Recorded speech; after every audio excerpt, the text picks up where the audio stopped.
It is Thursday, the 5th of December, 2024. My name is Pigeon Rose, and this is my song of the day.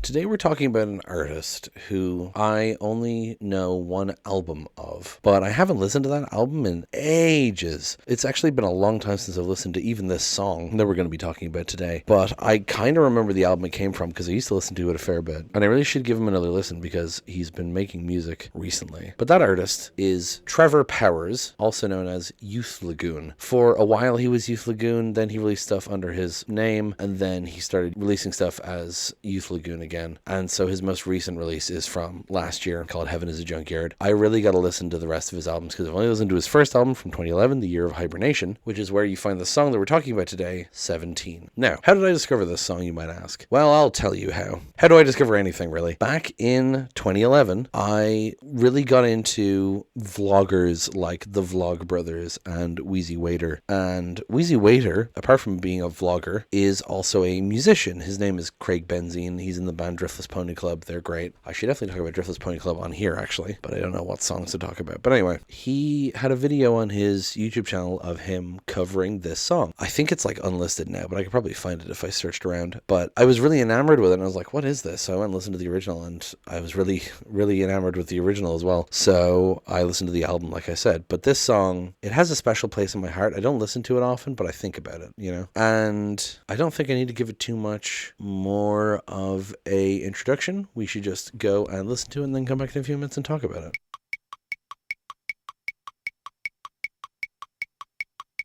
And there it is, that's 17 by Youth Lagoon. The whole album had this kind of theme of psychological dysphoria and mental distress, according to Wikipedia. Trevor Powers has had a lot of mental health issues over the years, and physical health issues. When I was looking him up the other day to prepare for this episode, I discovered that he had a severe drug reaction in October 2021 that turned his stomach into a non-stop geyser of acid, coating his larynx and vocal cords for 8 months. Holy fucking shit. And then he came back from that to make a new album. Good on you, man.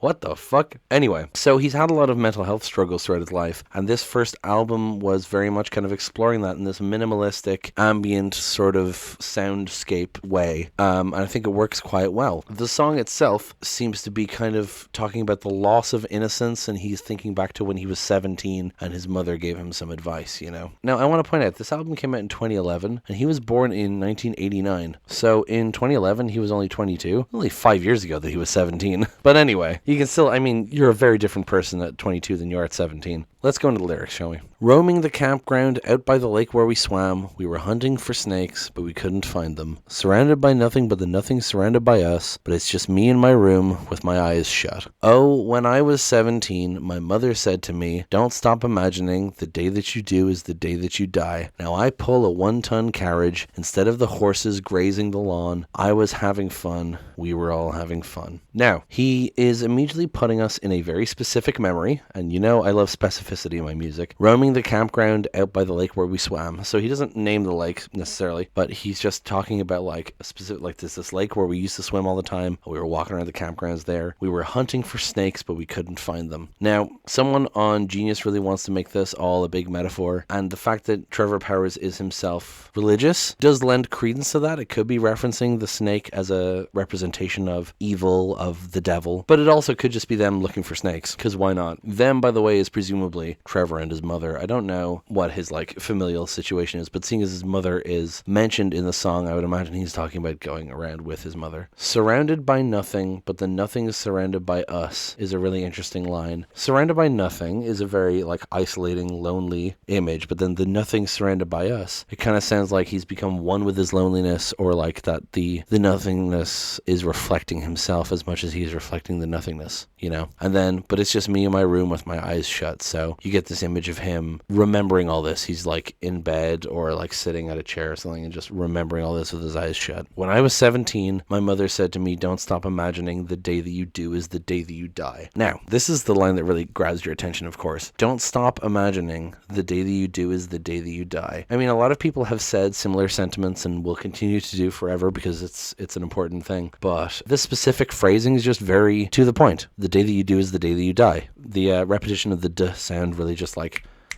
drives it home, It's just like, never stop dreaming, never give up, never stop being creative, never stop imagining, because that's what life is. That's what gives you life and gives you energy. And when you stop doing that, when you stop trying to progress or expand, you might as well be dead, is what she's saying. And it's a great line and a great piece of advice. I don't know, of course, if she actually said this to him or if she said it in these specific words, but for the purposes of the song, it's great. Now, the next line, I pull a 1-ton carriage. Some people say it's wanton, and either way, it kind of means the same thing. Like, wanton means like kind of careless or like wandering, whereas 1 ton just means heavy. And I think that makes more sense. Like, he's saying, I pull a 1-ton carriage instead of the horses grazing the lawn. I think he's just talking about having these like adult responsibilities. He has a lot to carry with him. He carries his cross, so to speak, right? I pull a 1-ton carriage. That's just what he has to do now. I was having fun. We were all having fun. Again, this past tense is really interesting to me, but he's talking about this loss of innocence again. I was having fun. We were all having fun. Then we get the second verse. My brain can think faster than I can. I'm not fast enough. Who is there to talk to that won't lock me up? At least God doesn't judge me by the thoughts that aren't mine. The snakes I couldn't find, I don't want to find. And then it goes into this instrumental bridge, and then the chorus repeats twice. So let's talk about this verse first. My brain can think faster than I can. I'm not fast enough. Gives me like a, what's the word? Like his brain, does things like automatically that he doesn't even notice, like subconsciously. It moves faster, and then he's like, oh wait, I just realized what happened. So he's not fast enough to keep up with his own brain, Who is there to talk to that won't lock me up? Very telling line. He's saying like, who can I actually talk to about my problems? Like, if I talk to a therapist about my problems, they might deem me too far gone and like refer me to a specialist or something, or it could be about the police either, but I assume it's about being locked in a psychiatric ward or something like that. And then, at least God doesn't judge me by the thoughts that aren't mine. Now, I don't know what specifically his mental health problems have been over the years, but this seems to belie a problem with like intrusive thoughts. Like, he describes them as the thoughts that aren't his, like these things that occur to him that don't reflect his true self. And he says, at least God doesn't judge me for them, And then the snakes I couldn't find, I don't want to find. So referring back to looking for snakes and not being able to find them, you could read this as being that kind of metaphor for evil or the devil. Like I said, if he wasn't able to find the snakes, the devil, then he doesn't want to, right? Because that would be the evil thing,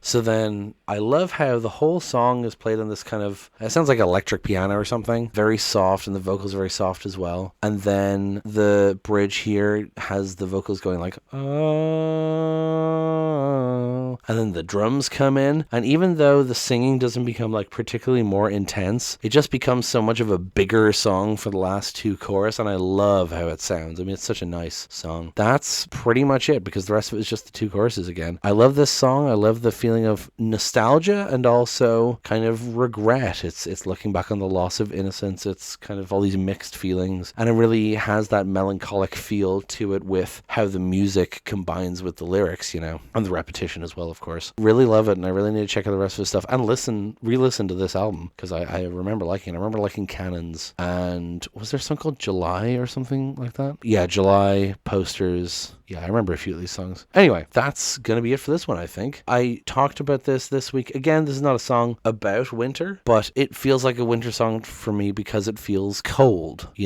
This melancholic feel, this nostalgic feel, it feels cold to me. You could kind of view this as autumnal as well, but there's just something about the sound of it that feels wintry to me. Anyway, that's going to be it for today. Thank you so much for listening. Please hit like, hit subscribe, leave a comment down below. Tell me what you think. Tell other people about the show. Thank you so much for listening, and I will talk to you tomorrow. Break it down.